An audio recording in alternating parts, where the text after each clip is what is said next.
우리가 지난 주에 하나님의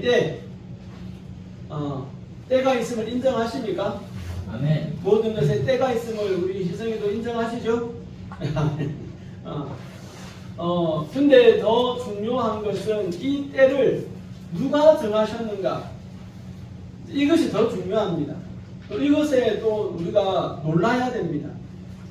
전 세계의 역사의 때를 정하시고 움직이고 계시는 그 하나님을 이 1절에서 우리가 발견을 해야 됩니다. 때가 있는 것은 아는데 그것을 정하신 하나님이 있다라는 것이죠. 우리가 지난주에 그 하나님에 대해서 우리가 보았고요. 또 여러 가지 절절마다 해석을 했습니다. 우리가 7절부터 해석을 하지 않았는데 찢을 때가 있고 꿰맬 때가 있다. 이 말은 간단하게 말하면 우리가 구약에 보면 슬플 때 막 옷을 찢잖아요. 그죠? 욥도 그랬고 슬픔을 맞이할 때 옷을 찢습니다. 그러니까 감정을 말합니다. 그러니까 엄청 옷을 찢을 만큼 정말 고통스러울 때가 있습니다. 그러나 그 고통이 우리를 성장시킵니다. 고통이 없는 사람은 공감 능력이 떨어지기 때문에 성장하는 것도 좀 부족합니다. 근데 많은 어려움과 고통을 당하는 사람은 그만큼 마음도 넓어지고 공감 능력도 넓어지고 하면서 그 고통의 때가 오히려 그 사람을 성장시키는 믿음으로나 정신적으로나 육적으로나 이러한 때가 있기 때문에 이 슬픔이 슬픔이 다 나쁜 것은 아니다. 하나님께서 그러한 때를 주신다. 또 8절에 보면 사랑할 때가 있고 미워할 때가 있습니다. 여러분 결혼해서 사랑하죠, 그죠? 네. 근데 결혼해서 사랑하는데 부모님들이 싸워야 안 싸워요. 자주 다투죠. 우리 부부도 자주 다투는데, 그러니까 또 평화할 때가 있고 또 전쟁을 할 때가 있습니다. 우리나라도 지금 남북이 나눠져 있는데, 여하튼 이것은 인간이 연약하다는 거예요. 너무나 사랑해서 결혼을 했지만 결혼을 하고 나서 미워하고 또 헤어지는 경우도 요즘에는 참 많이 있죠. 그러니까 사람은 다 연약합니다. 인정해야 됩니다. 나도 연약함을 인정해야 되고 그 사람의 연약함도 인정을 해야 됩니다. 그래서 사람인자처럼 서로 기대어서 살아가는 것이 이 사람들의 모습이죠. 그래서 여러분들이 정말 사랑하는 사람이 생기고 또 좋아하는 친구들이 생길 때에 자기의 것만을 고집해서는 안 됩니다. 나도 부족하고 너도 부족하기 때문에 서로가 이해하면서 살아가는 것이 세상의 이치입니다. 자, 그리고 나서 오늘 우리가 살펴봐야 하는 것은 이제 하나님께서 기한과 때를 정하셨는데 그러면 하나님의 기한과 때 앞에서 그리스도인들은 어떠한 마음가짐으로 어떠한 생각으로 살아가야 되는가 하는 것입니다. 짧은 인생을 살아가는데 어떻게 그러면 하나님의 때를 하나님의 한정된 때 속에서 살아가는 것이 그리스도인에게 지혜로운 삶인가 쭉 그 이후부터 나오고 있는데 우리 10절 한번 읽어보겠습니다. 10절 시작. 하나님이 인생들에게 복을 주사 쓰게 하신 것을 내가 보았노라. 우리가 하나님의 때가 있음을 알고 인간들은 어떻게 살아야 되느냐 하면 수고하고 애쓰면서 살아야 합니다. 때가 있기 때문에 그 때를 놓치지 말아야 되기 때문에 기회를 놓치지 말아야 되기 때문에 수고하고 애쓰면서 살아가는 것이 이 인간들의 정상적인 모습인 것입니다. 하나님은 일하시는 분이십니다. 하나님은 일을 좋아하십니다. 그리고 인간에게 아담과 하와를 처음 창조해 놓으시고 놀고 먹게 하지 않으셨습니다. 무조건 놀아라 이렇게 하지 않으셨습니다. 아담에게 뭘 시켰습니까? 일을 시키셨죠. 자연 만물을, 동물들을, 자연을 돌보는 일을 시켰습니다. 죄 없는 인간에게 하나님께서는 일을 시켜주면서 그 자신에게 태어난 목적과 보람을 가지게끔 하셨어요. 여러분, 사람이 일이 없으면 우울증에 걸립니다. 자기의 살 가치를 느끼지 못하면, 보람을 느끼지 못하면, 나 때문에 어떤 이웃이 기뻐하지, 행하는 유익함이 없으면, 일을 하지 않으면 사람은 우울하게 됩니다. 그러니까 일이라고 하는 것은 너무나 중요한 것이에요. 아담에게 하나님께서 에덴 동산에 일을 시키셨죠. 여러분, 자연 그대로 너무 좋습니다. 그러나 밀림에 가보면 그 나무에 막 넝쿨이 막 징징징징 감아가지고 나무가 엄청 괴로워하고 아름다운 나무인데 넝쿨 때문에 좀 지저분하게 보이는 그런 나무들도 있죠. 그렇죠? 근데 그런 것들을 우리가 공원에 가보면 그런 나무들은 없습니다. 사람이 다 아름답게 가꾸죠. 그죠? 그 일을 하는 겁니다. 자연 그대로 아름답지만 사람이 그 자연을, 동물들을 돌볼 때에 더 동물들이나 자연들이 깔끔하게 깨끗하게 유지가 될 수 있는 것입니다. 그 일을 하나님께서 사람에게 시킨 것이죠. 그래서 각 사람에게 하나님은 일할 수 있는 재능을 주셨습니다. 그 일을 여러분들이 찾아서 평생 하나님을 위해서, 또 자신을 위해서, 이웃을 위해서 일을 하는 것은 너무나 중요한 일이다. 특히 하나님의 백성들은 두 나라를 살아갑니다. 두 나라. 어떤 나라입니까? 하나님의 나라와 이 세상 나라죠. 그죠? 네.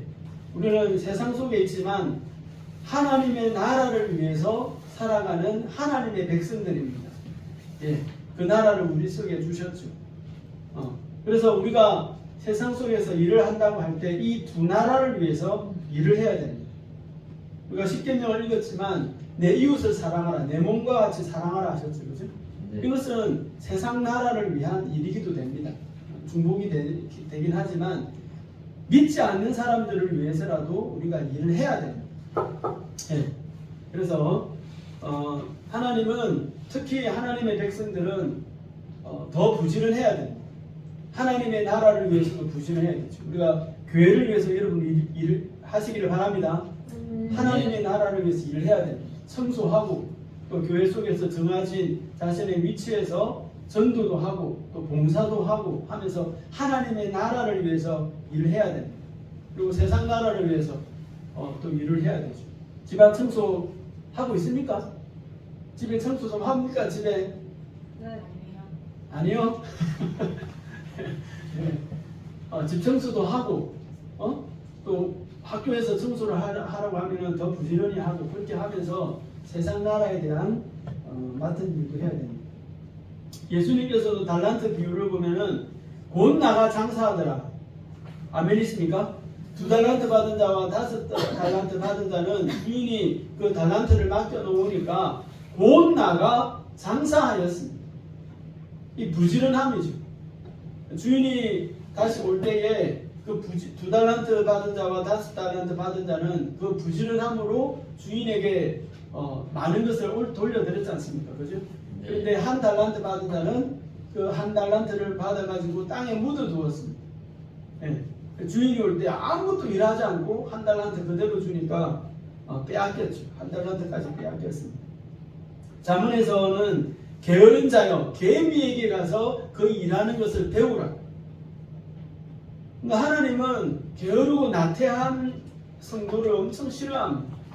게으르고 나태한 것을 악한 것이라고 했습니다. 돌아보십시오. 여러분 자신을. 작년에 어떻게 살았습니까? 하나님의 나라를 위해서 얼마만큼 부지런하게 성실하게 힘이 들어도 피곤해도 하나님의 이름을 위해서 얼마만큼 일을 했습니까? 학교생활 얼마만큼 잘 했습니까? 하나님은 게으르고 나태한 것을 정말 싫어하십니다. 그리고 일하기 싫은 자여 먹지도 말라 이렇게 말씀을 하셨어요. 일하기 싫으면 죽으라 이 말입니다.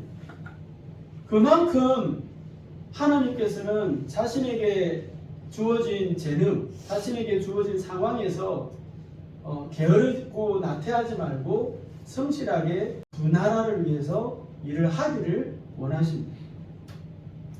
그러니까 이것이 인생을 살아가는 삶의 모습입니다. 하나님의 때를 정하신 그 모습 속에서 하나님이 인생들에게 노고를 주사 애쓰게 하신 것을 내가 보아노라. 하나님이 그렇게 질서를 잡아놓았다 이런 것입니다. 근데 게으르고 나태한 것은 하나님의 질서를 파괴하는 것이죠. 맞습니까? 네. 그래서 하나님이 주신 재능, 또 하나님이 주신 자신의 어떤 상황, 하나님이 주신 자신의 위치에서 하나님 앞에서 만족을 드릴 수 있는 수고와 예를 쓰는 것이 그리스도인들의 지혜입니다. 자, 두 번째 11절 한번 읽어보겠습니다. 11절 시작.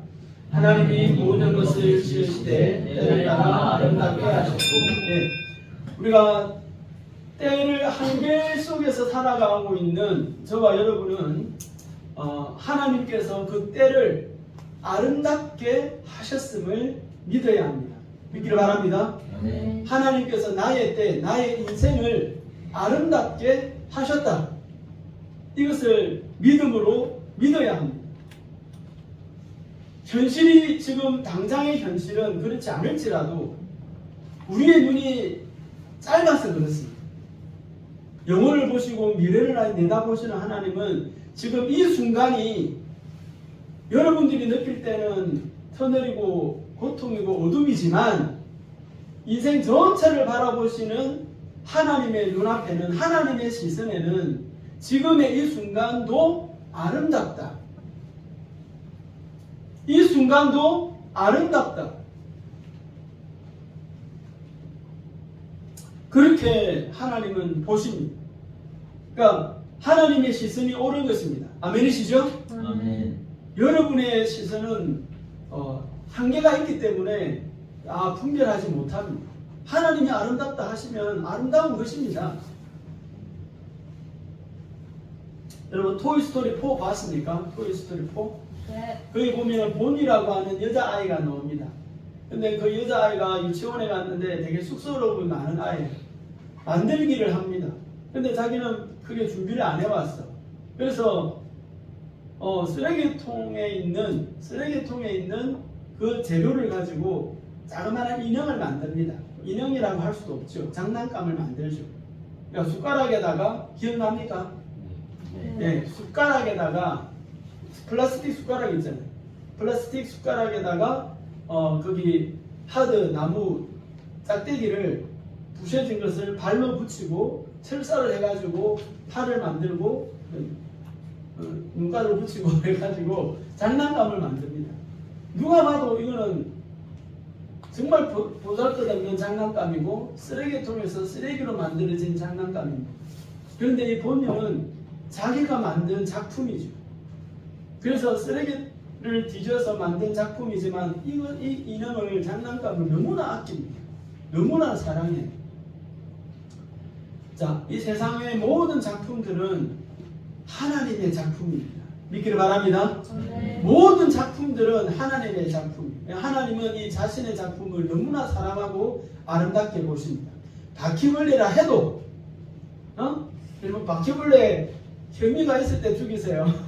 그냥 막 죽이면 안 돼요. 네. 예, 싫어요. 예.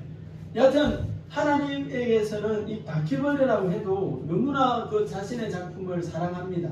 보니가 쓰레기통에서 뒤져서 만든 그것을 사랑한 것은. 그러나 더 사랑하는 것은 하나님의 형상대로 지으심을 받은 사람이죠. 그죠? 네. 예, 사람. 저와 여러분은 하나님의 형상대로 지으심을 받은 자녀와 같습니다. 하나님의 자녀들입니다. 얼마나 사랑하겠습니까? 얼마나 아끼시겠습니까? 저 뒤에 목사님의 부모님이 계십니다. 얼마나 저를 귀엽게 보시겠습니까? 머리도 없고 머리숱도 없고 이러지만 귀엽게 보십니까? 네, 부모님은 자녀가 늙고 주름이 진다 할지라도 늘 사랑스럽게 보십니다. 그러니까 하나님도 마찬가지죠. 저와 여러분의 인생을 하나님은 아름답게 보십니다. 고난이 있고 어려움이 있고 거친 파도를 넘어가야 되는 그런 상황이지만 그 길 자체를 하나님은 아름답게 보십니다.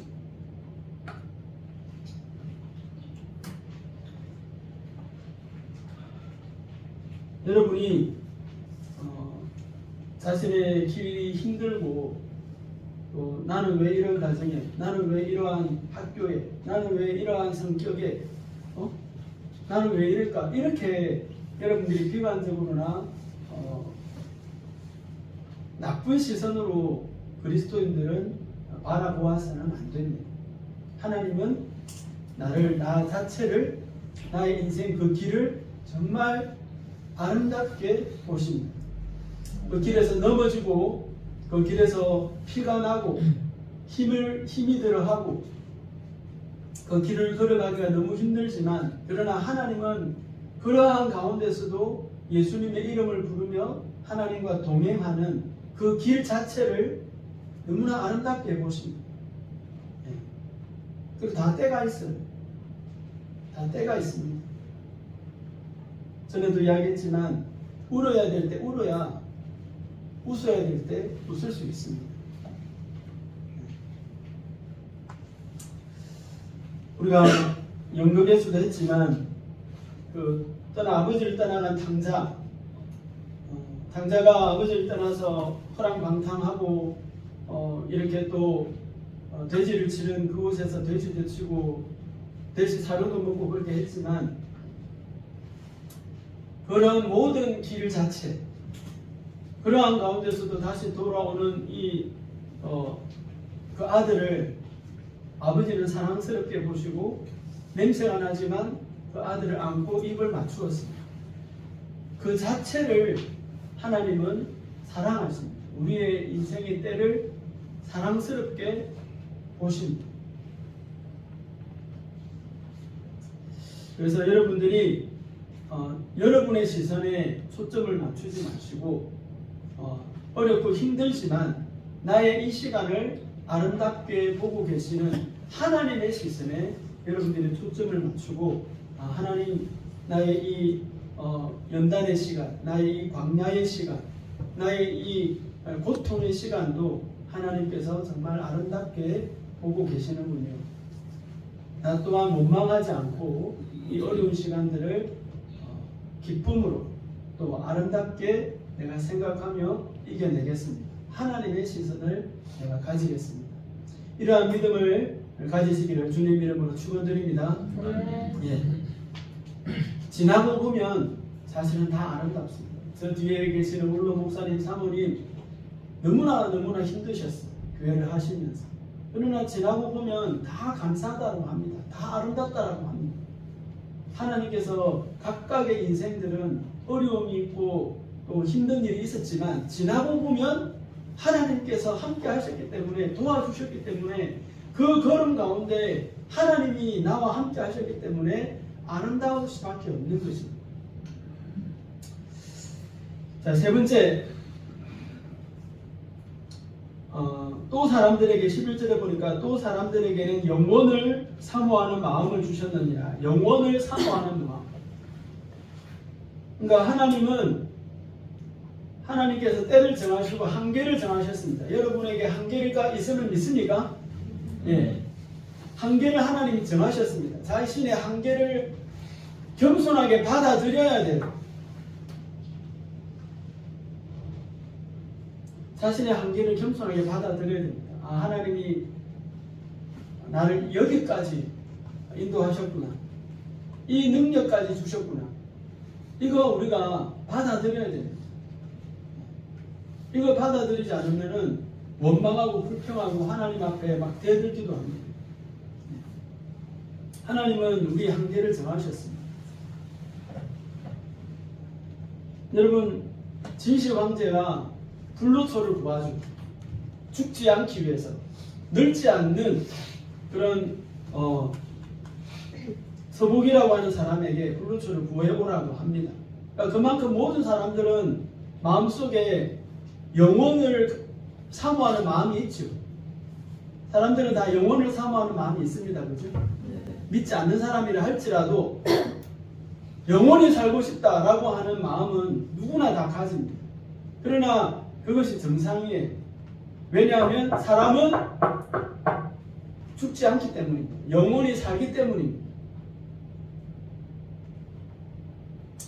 사람이 지음을 받을 때에 창세기 2장 7절에 보니까 잘 듣습니다. 여호와 하나님이 땅의 흙으로 사람을 지으시고 생기를 그 코에 불어넣으시니 사람이 생명이 된지라.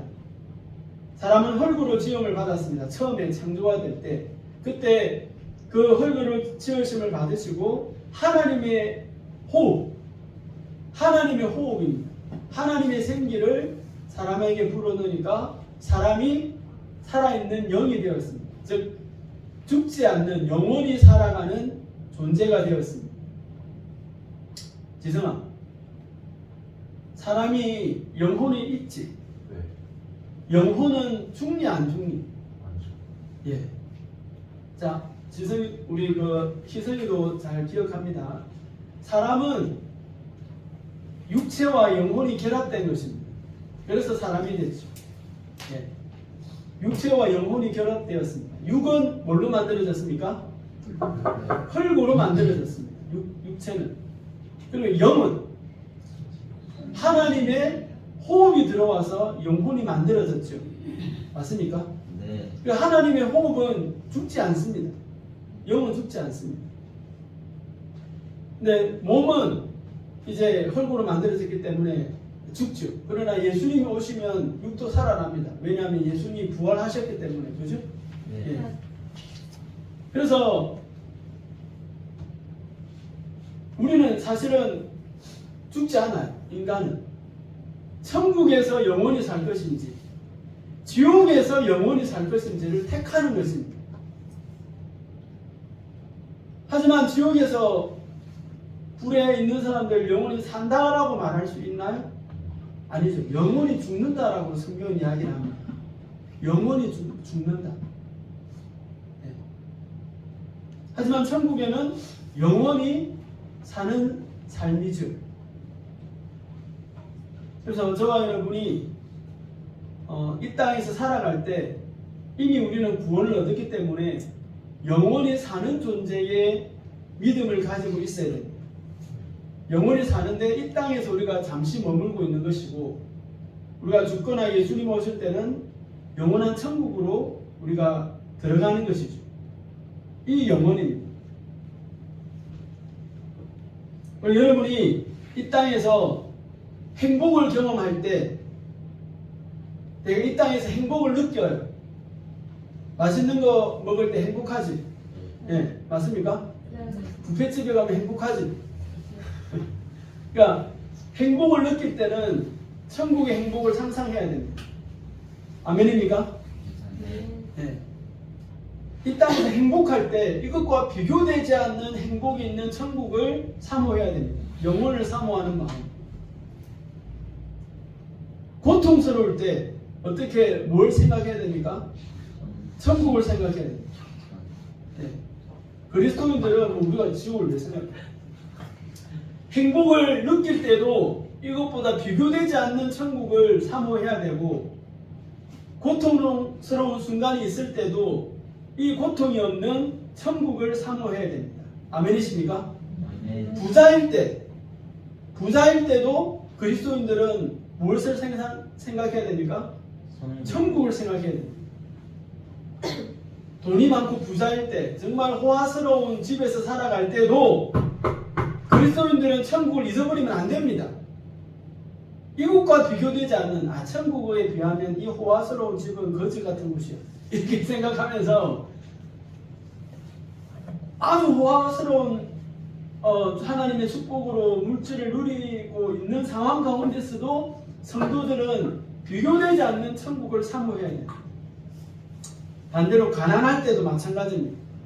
가난할 때 성도들은 천국에 나의 소유가 있잖아요. 그지? 네. 천국에 나의 집이 있습니다. 이 땅에서는 가난하지만 가난할 때 오히려 더 나의 소유가 있는 영원한 소유가 있는 천국을 생각할 때 가난을 이길 수가 있는 것입니다. 믿기를 바랍니다. 예, 그러니까 모든 환경 속에서 우리가 건강할 때도 천국을 생각을 해야 됩니다. 우리가 아플 때에도 천국을 생각해야 됩니다. 그러니까 우리가 이 땅에서 한정된 기간 속에 있을 때는 성도들은 하나님께서 말씀하셨던 것처럼 영원을 사모하는 마음, 저 천국을 사모하는 마음. 목사님이 정말 천국에 가고 싶습니다. 바울도 빌립보서에서 이야기한 것처럼 이 땅에서 떠나 그리스도와 함께 있는 것이 내게는 훨씬 더 좋으나 이렇게 표현합니다. 내가 이 땅에서 차라리 이 땅에서 떠나 그리스도와 함께 있는 것이 내게는 훨씬 더 좋으나 그러나 교회와 성도를 위해서 내가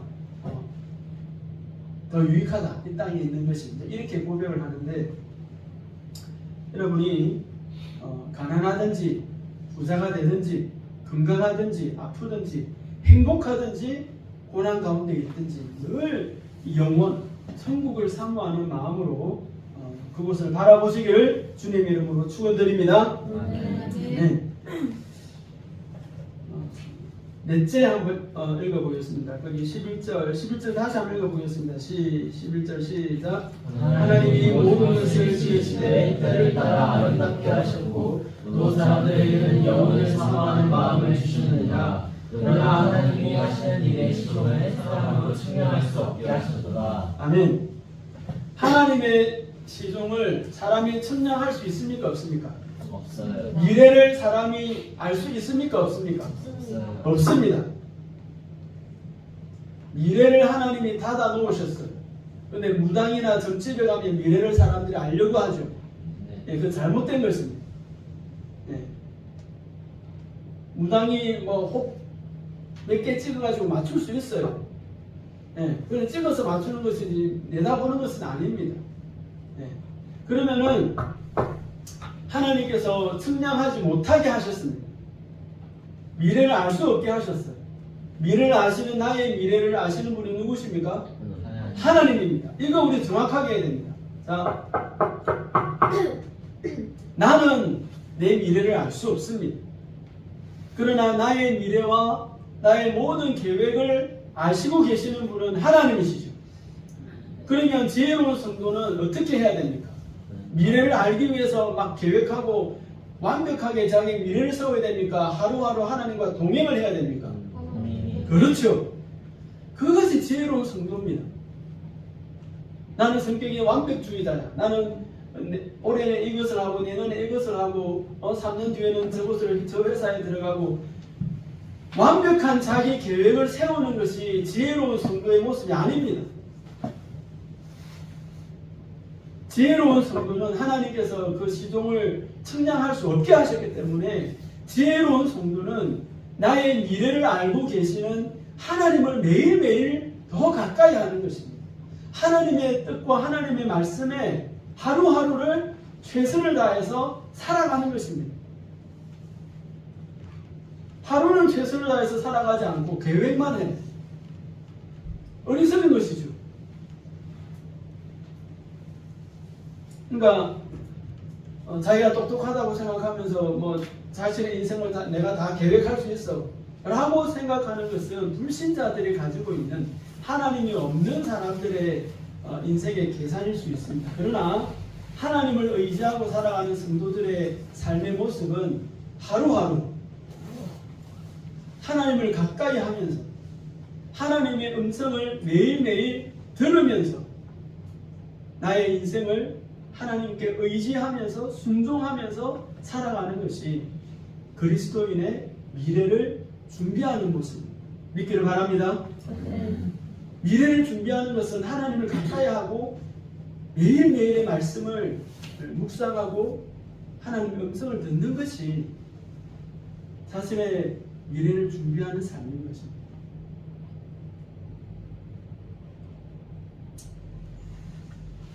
야고보서에도 또 이렇게 말씀이 있습니다.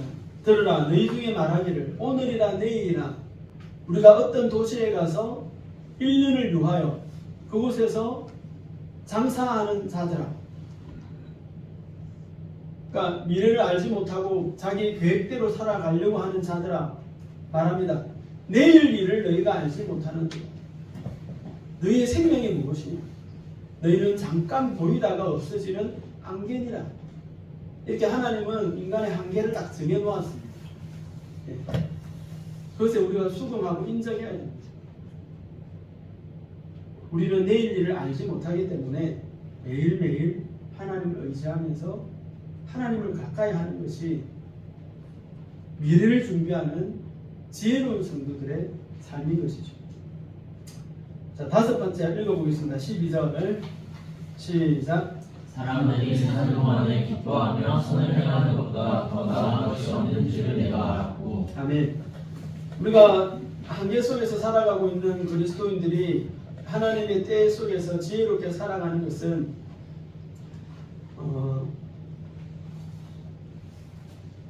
자신의 인생에 만족하고 자신의 현실을 즐거워하는 것입니다. 이것이 바로 하나님이 주신 선물입니다. 불만족하고 원망하고 불평하고 남의 것을 보면서 나는 왜 이것이 없지? 남의 것과 비교하면서 살아가는 것은 정말 어리석인 것입니다. 내게 주신 것에 여러분 만족하시기를 주님의 이름으로 축원드립니다.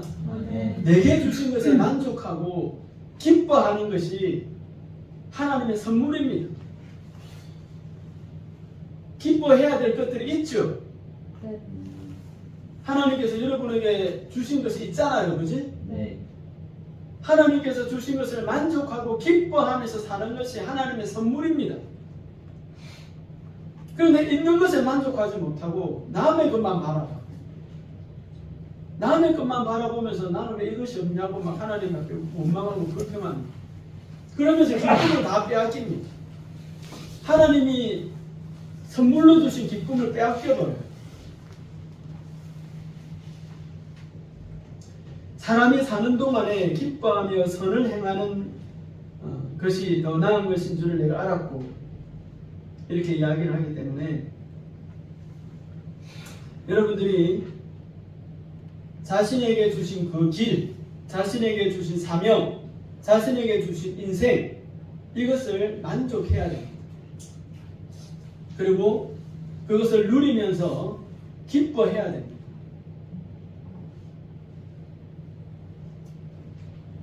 자신의 삶에 대해서 기뻐하시기를 주님의 이름으로 축원드립니다. 기뻐해야 됩니다.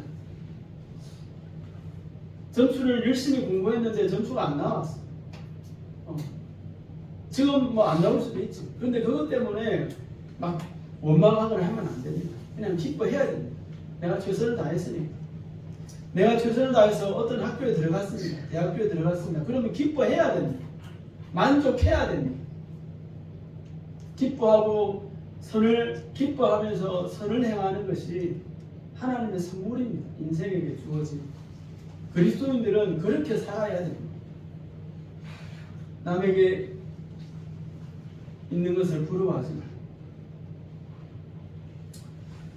자, 14절 읽어보겠습니다. 14절 시작. 하나님께서 행하시는 모든 것은 영원히 있을 것이라. 그 위에 더할 수도 없고 그것으로 덜할 수도 없나니 하나님이 이같이 행하시는 사람들이 그의 앞에서 경외하게 하신 줄을 내가 알았도다. 아멘. 여러분, 하나님은 왜 하나님이냐 하면 완벽하기 때문에 하나님입니다. 부족한 것이 없어요. 모자라는 것이 없습니다. 여러분, 우리가 하나님께 영광을 올려서 하나님의 영광을 더 채울 수가 있습니까? 자, 잘 생각해 봅니다. 우리가 하나님께 영광을 돌린다고 하면서 영광을 돌리는 것이 하나님의 영광을 더 채우는 것입니까? 아니면 그 영광 자체에 찬양을 드리는 것입니까? 그렇죠. 하나님은 부족하지 않기 때문에 영광을 더 채울 필요가 없습니다. 이해가 되십니까? 우리가 어떤 노력을 해서 뭘 해가지고 하나님의 영광을 더 채워야지. 하나님의 이름을 뭐 이렇게 더 높여드려야지. 우리의 삶 속에서는 그것이 뭐 맞는 말인지 모르겠지만 하나님의 입장에서는 더 채울 곳이 없어요. 완벽 그 자체이십니다. 부족한 것이 없다라고. 여기서 그렇게 이야기를 합니다. 각자에게 인생을 하나님이 주셨습니다. 근데 그 인생에 대해서 그 위에 더할 수도 없는 것입니다. 네. 내가 하나님이 계획하신 계획보다 내가 더 완벽하게 만들어야지 라고 하는 생각도 교만입니다. 하나님이 한계를 정하셨어요. 저희 목사님이 한계를 정하셨습니다. 네. 근데 목사님이 훌륭한 다윗을 바라보면서 나도 다윗처럼 되게 해주세요, 왕이 되게 해주세요, 이거는 안 되는 겁니다. 하나님은 자신의 인생에 대한, 목사님의 인생에 대한 딱 길을 정해 놓으시고 그 길대로 살아가게 하십니다.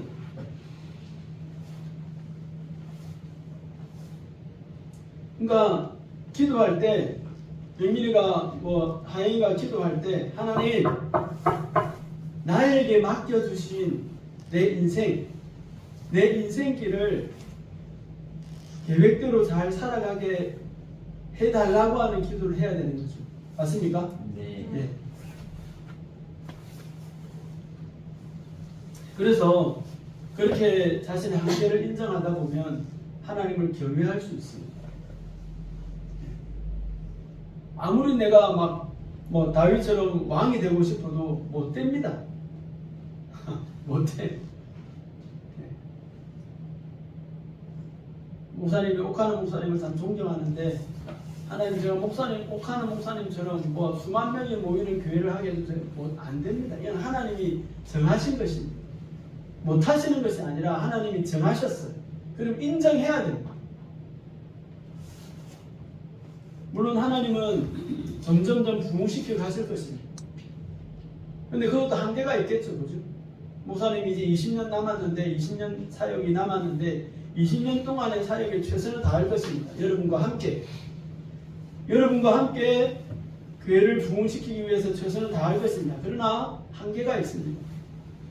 목사님 뒤에 20년 뒤에 은퇴하면 또 다른 목사님이 여러분과 함께 그 사역을 이어나가겠죠. 그러나 저에게는 한계가 있습니다. 그때 하나님을 경외하는 마음이 생기는 것이죠.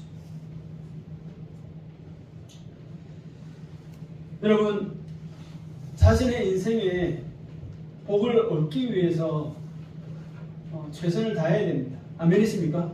천국에 가면은 어떤 책에 보니까 돈 비비어 목사님 책에 보니까 천국에 가니까 받지 못한 축복들이 너무 많았다라는 겁니다. 이 땅에서 받아야 되는 축복인데 내가 받지 못한 것이, 구하지 않고 내가 수고하고 애쓰지 않기 때문에 받지 못한 축복들이 많았다라고 하는 그런 비유로 이야기를 했습니다. 여러분, 하나님께서 여러분의 각자의 길을 엄청 아름답게 계획하고 계십니다. 우리는 애쓰고 노력하면서 하나님이 계획하신 내게 주셔야 될 축복들이 많이 있는데, 애쓰고 노력하고 구하고 간구하면서 그 복이 제때 여러분들의 삶에 내려지도록 최선을 다 하시기를 바랍니다. 그리고 제발 엉뚱한 짓 좀 하지 마십시오. 하나님을 떠나면 안 됩니다. 세상에 욕심을 내어서 하나님을 버리고 세상을 따라가다 보면은 세상 것은 조금 얻을 수 있겠지만 하나님의 축복을 얻지 못하는 경우가 있습니다. 엉뚱한 짓에 인생을 낭비하는 것입니다. 제발 흔들리지 말고, 물론 조금씩 흔들린다 그런 순간이 오긴 합니다. 그러나 제발 이 진리를 깨닫고 흔들리지 말고 하나님이 계획하신 여러분의 인생의 축복의 길을, 성경에 순종하면서 그 축복의 길을 걸어가셔야 합니다. 그래야만 아름다운 인생, 여러분 하나님께서 주시고자 하는 그 축복의 복을 그때 받으면서 정말 예배하신 길로, 축복의 길로 인도를 받게 될 것입니다. 흔들리지 말고 나의 미래를 알고 계시는 그 하나님께 매일매일 의지하면서 하나님의 음성을 들으면서 하나님과 함께. 여러분 혼자 뛰어가면 안 됩니다. 아시겠죠? 네. 여러분 혼자 막 뛰어가면 안 돼. 잘난 척하면서 하나님 예수님과 함께 길을 말씀을 들으면서 성령의 감동으로 여러분의 인생을 살아가야 돼요. 그렇게 되시기를 주님 이름으로 축원드립니다. 네. 아멘. 기도하겠습니다.